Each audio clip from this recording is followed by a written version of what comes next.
Well, good evening everyone, and welcome back. Cumberland Outdoorsman here with you again. And today I'm going to show you a recipe that I promised you about, almost 2 months ago now. It was back in May when I posted a video showing you how I process a wild turkey. Okay? And in that video I stressed that that's not the only way to process a wild turkey, it's just the way I do it. And I also stressed that I wanted to save as much edible meat off of that turkey as I possibly could. And I also promised you a video showing you a recipe on how to cook up some of that so-called unwanted meat. A lot of people throw away the legs and the thighs and they only keep the breast, you know, they fillet the breast and save that. But I'm going to show you how to cook up these thighs to make a delicious meal. Now, if you haven't seen that video, I'll put a link in the description below so that you can go back and see exactly how to process a wild turkey. But today, what I'm going to do, that's my little dog there, she's getting her a drink. But anyway, and today, I'm going to use this old roasting pan. You've seen this before in past videos. And we've got a little bit of seasoning here. This is some Morton Seasonal. And I'm going to be coating the bottom of that pan with some butter flavored Crisco here. So we're pretty much going to roast that meat until it becomes just so tender that it falls off the bone. And I'll also, prepare a gravy to go with that, to go as a topping over noodles or mashed potatoes or whatever it is you enjoy. So let me show you how I do this. I've got another meal cooking here. Okay, this is my roasting pot. I get a little bit of this Crisco shortening out. I just put this in here to kind of keep it from sticking to the bottom. It adds a little bit of flavor also, Wild turkey meat really doesn't have a wild taste to it like venison does, but this helps tame it down a little bit, whatever might be there.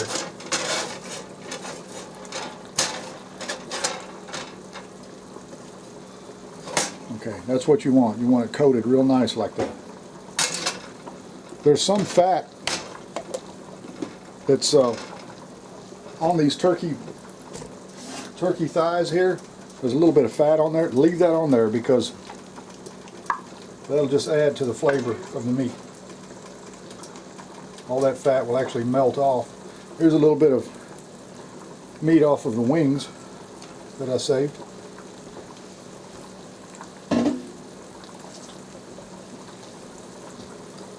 Get all that arranged. I got 3 thighs here. That'll feed an entire family right there. You can season this however you like, but I've always liked this Seasonal pretty well.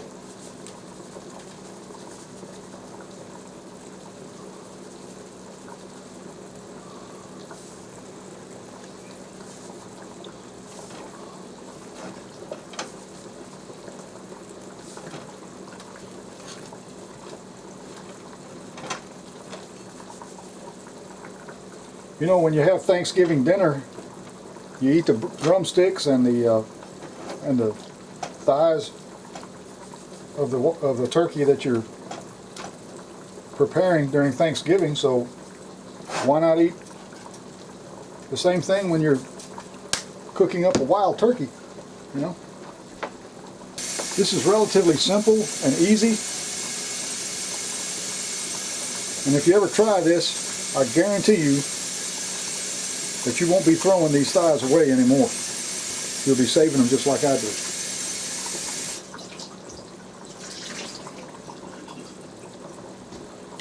If you like wild meat. I'm going to cover this all the way up with water.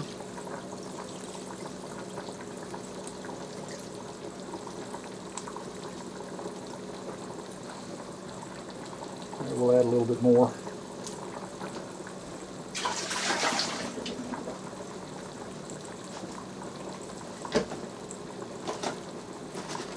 If you have a top for your roasting pot, that's what you want to use, but since I don't have a top, I'll put some aluminum foil on here.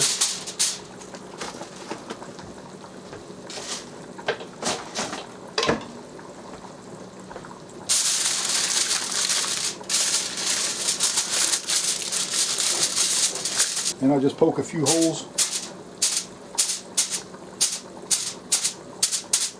to relieve some of that steam out of there. And then this will go in the oven at 350 degrees for about 3 hours or so. And then we'll see how it turns out when I get it out of the oven. So stay with me. Well folks, here I am back in the woods, and I came out here for two reasons. One of them is to look for some wild mushrooms to go along with that turkey recipe that I spoke to you about in the first part of the video. I'm looking for some chanterelles, and I think I see some over there on that hillside, but I'm going to look around and just get a good little mess of them to go along with the gravy sauce that is going to go with that wild turkey. And the second reason I'm out here is, honestly, I just had one of those days at work where I have to come out in the woods and just experience a little peace and quiet, because it's been one of those days at work that we don't look forward to, folks. Kind of got into a little spat with my boss earlier this morning, and both of us kind of got into a little bit of a heated argument, and voices were raised somewhat, but anyway, I come out here to kind of recharge my batteries and try to put that behind me, and I hope he's feeling better too. You know, hope everything goes well, and it will. You know, things will resolve themselves. Sometimes there's other things that bother us in life that come out at moments that we don't really expect to or don't really want to. So anyway, I'm going to get up here and look, and if I find any, I'll show them to you. Now, I've done this before. There are several videos that I've posted in the past where I come out here and collect wild mushrooms. And chanterelles are really my favorite because they just have so much flavor. You know, they're a really good mushroom. I think I see one right over there. But I love morels too. Don't get me wrong. Absolutely love morel mushrooms. But chanterelles are right there at the top of my list. So let's hike up here and see what we can find. Well folks, I spotted this little stand here from the other ridge over there. Let me show you what I'm talking about here. They're right here on the ground. These look like they're really fresh.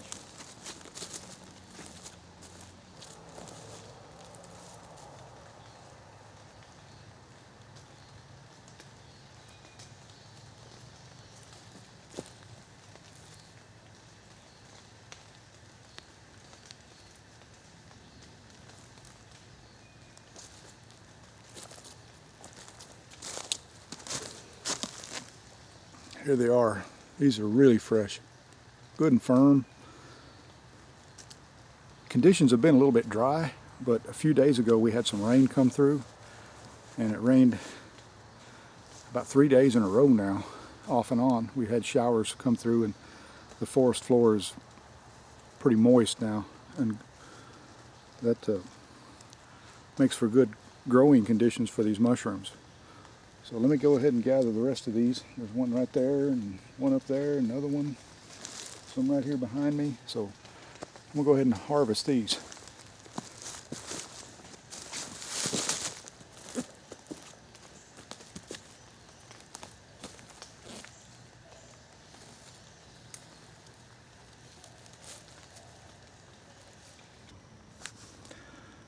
Well folks, walking over here to this other ridge where I spotted more of these chanterelle mushrooms, I also took note of something that all of us should avoid as mushroom hunters.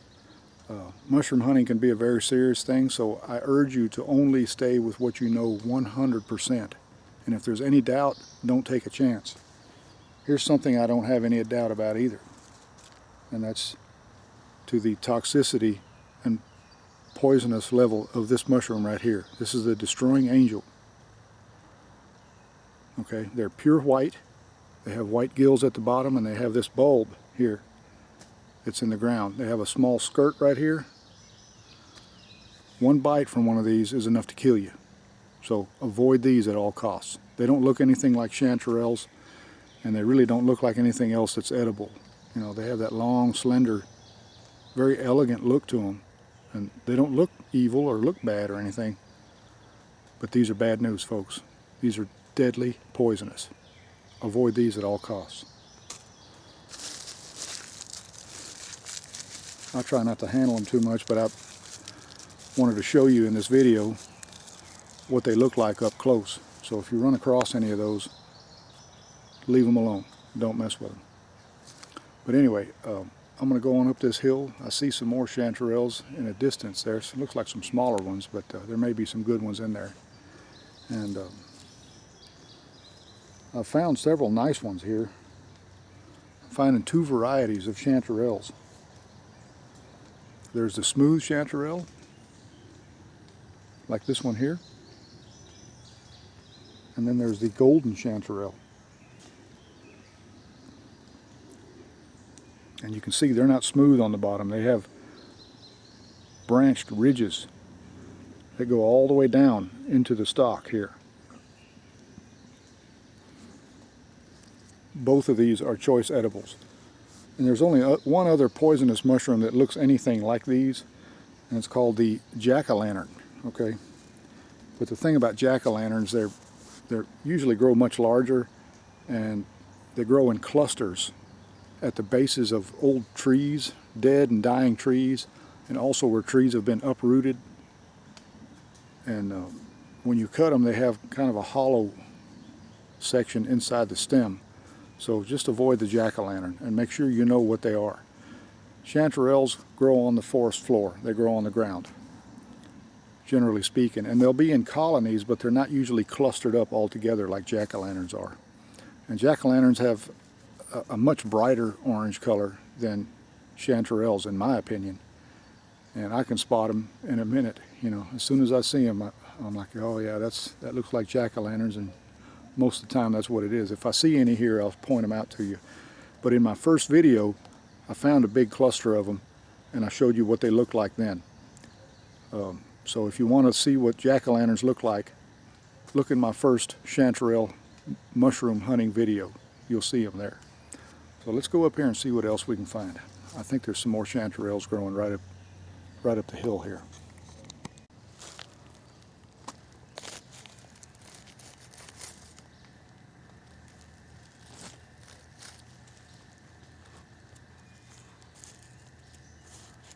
Let that one go.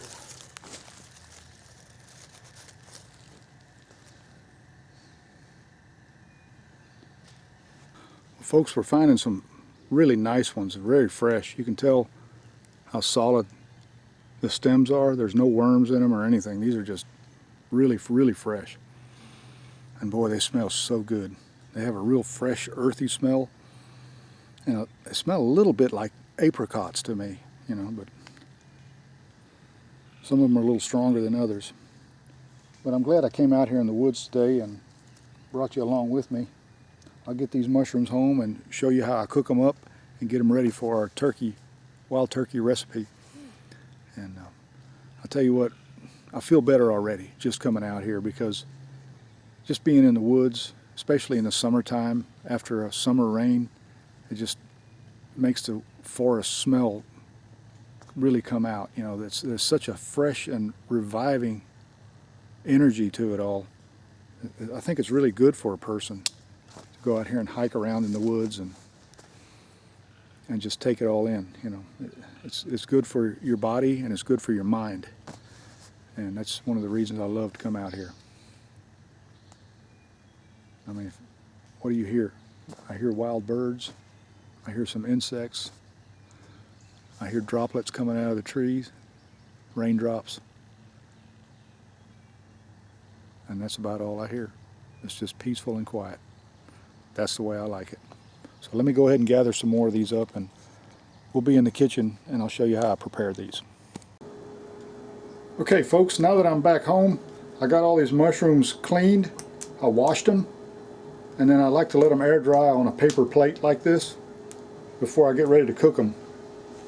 So I'm going to put these over here for right now, and I've got this skillet already heated up.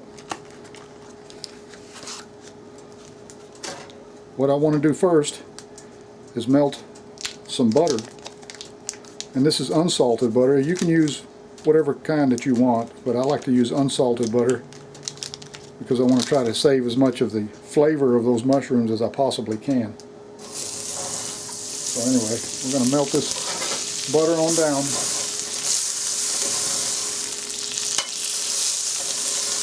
Still, it's really hot.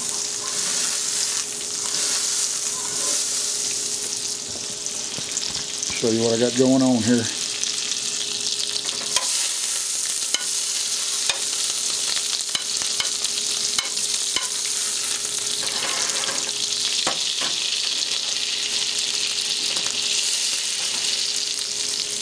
And I just take my mushrooms, and you don't need a knife. You can just split them open like that and throw them in. These will cook down quite a bit. Now for this recipe, you don't have to use chanterelles if you don't have them. You can go to the store and get portobello mushrooms. That's the one that comes to mind right away. You don't have to use chanterelles if you don't have them. But I just like to use these because they have so much flavor. And if you've ever had chanterelles, I think you'll know what I'm talking about. That's a real nice one there. Big pretty one there. Real clean.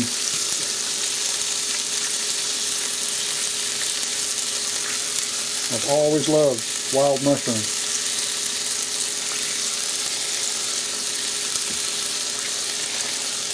I'm starting to smell the aroma from those mushrooms cooking already.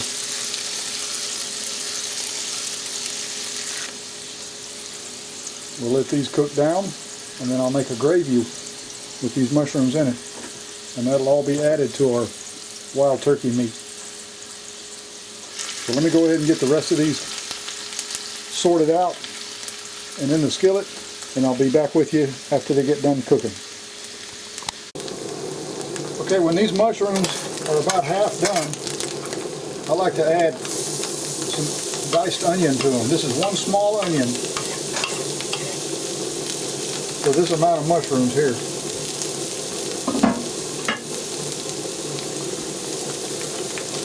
I'll put a little bit more butter in there, just so things don't get too dry.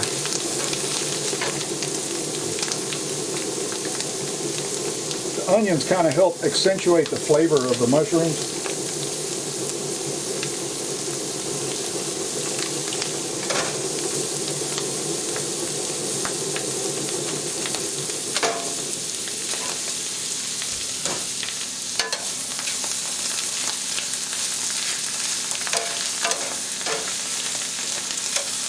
Get all that mixed in there real good.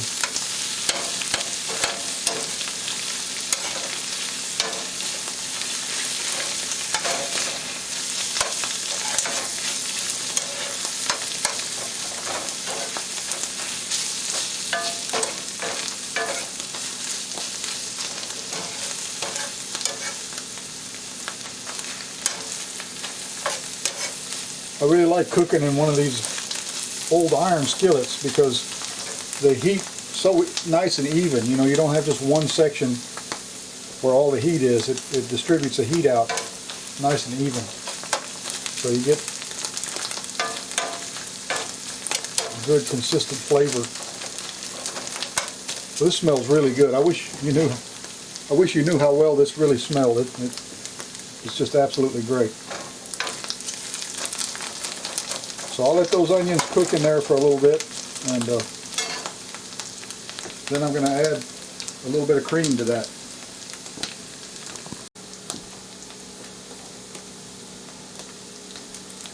Okay, now I'm going to add a little bit of sour cream.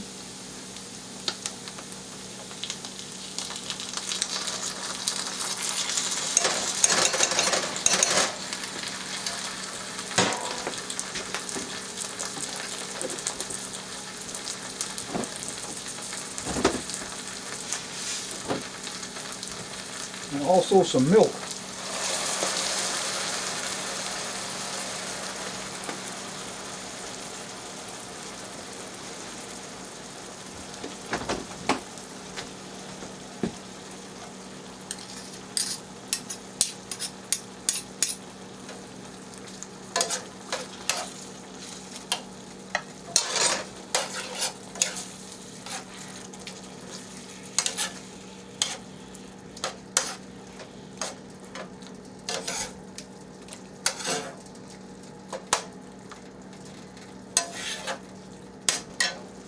So now I'm going to let that cook down some, and then I'm going to add some gravy.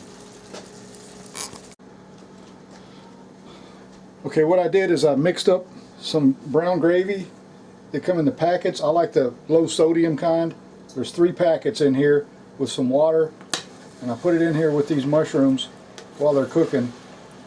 And this will thicken up. You know, just let it come to a good rolling boil and let it thicken up good.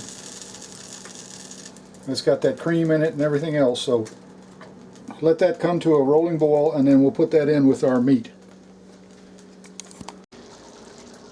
Okay folks, our mushroom gravy, or our gravy sauce with the wild chanterelles, is coming to a nice rolling boil.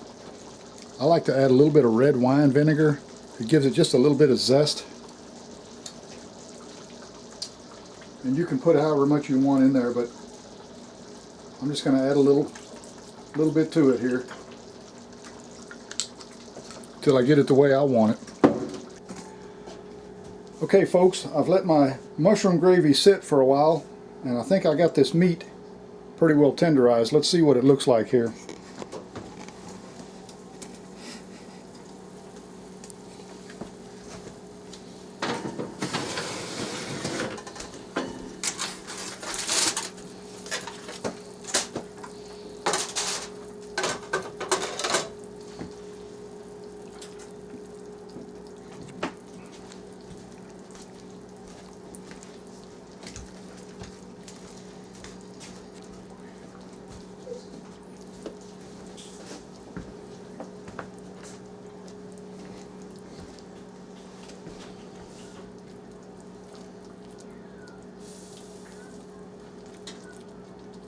Yeah, that looks really good. I don't have to cut it. You can just take a fork and take it right off the bone like that. That means it's tender. Okay, what I'm going to do now is make some rice. We don't have any wild rice, do we? No. We're just going to use regular 5-minute rice. Normally I would like to use wild rice with this, but you can use potatoes or noodles, anything like that, you know, and put your meat and mushroom sauce over that. So let's go ahead and prepare some rice real quick, and then I'll show you how to serve this dish. Okay folks, my lovely wife has come up with some wild rice, so we're going to be using that. And what I've got down here, I'm going to go ahead and show you. Let me get this turkey out. I'm going to be taking some of that brine that the turkey was roasted in with sauce, or juice I should say. We're going to take some of this juice that the turkey was roasted in, and we're going to put it in with these mushrooms. Okay? Otherwise the gravy would be just way too thick, and this will add more flavor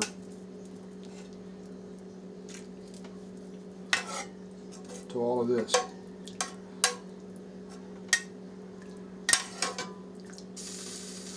You want to stir it to get the right consistency.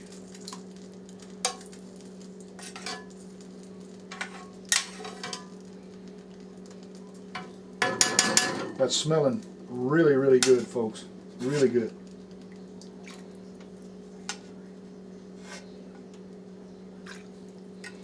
I think that's all I'm going to put in there. All right.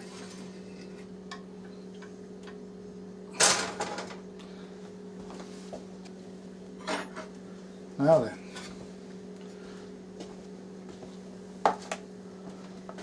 here I've got my wild rice. Go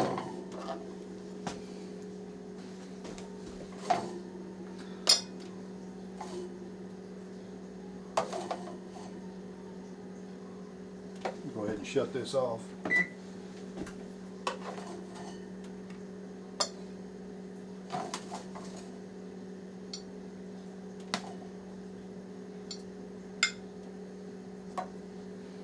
Okay, and I'm going to take some of this meat.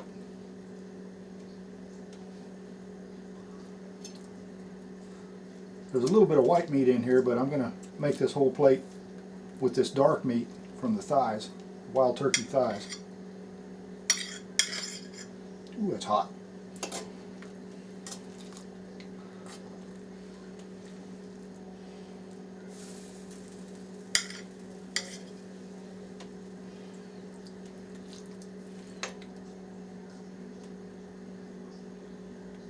You can cut this up if you want to, and I'm just peeling it off the bone with a fork here.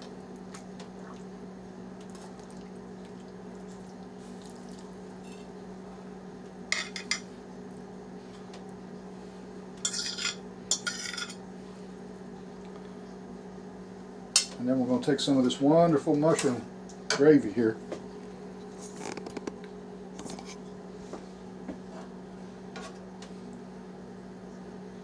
Put that right over our meat and rice.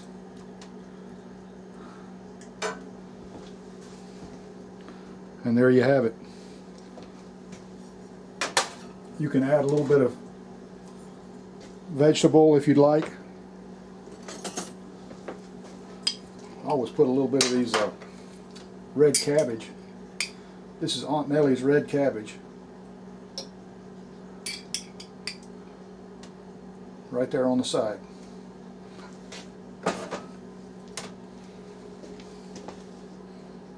And there you have wild turkey thigh with wild rice and wild fresh harvested chanterelle mushrooms. So we're getting ready to go sit down and eat.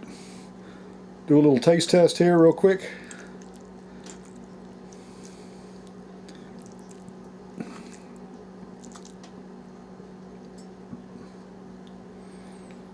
First bite. That's really hot, so I'm going to have to blow on it.